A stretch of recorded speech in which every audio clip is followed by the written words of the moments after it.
Magandang hapon mga kahuan, ito ang resulta ng 2 p.m. draw, July 15, 2024, para sa 2D at 3D Lotto. Para sa 2D Lotto result 2 p.m. draw, 16, 13, in exact order. Ito naman ang resulta sa nakalipas na 3 araw ng 2D Lotto, 2 p.m., 5 p.m. at 9 p.m. results.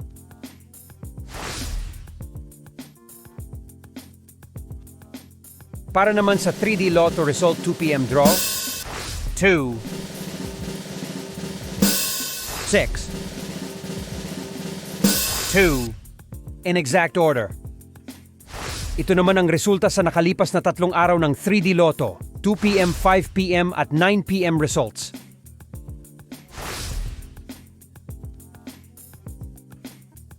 Paano kunin ang inyong napanalunang premyo sa Lotto? Isulat ang iyong pangalan at lagdaan ang likod ng iyong mga nanalong tiket bago kunin ang iyong premyo.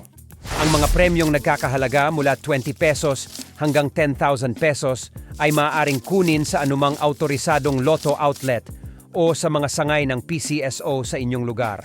Ang mga premyong mula 10,001 pesos hanggang 300,000 pesos ay maaaring kunin sa mga sangay ng PCSO sa inyong lugar o sa PCSO Main Office, 2nd floor, Sun Plaza Building, 1507 Shaw Boulevard, Kanto Princeton Street, Mandaluyong City, 1552.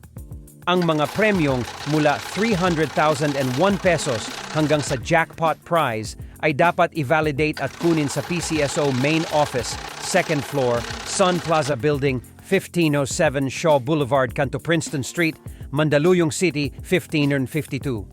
Para sa sistema ng pagbabayad ng premyo, pakitingnan ang price payout chart.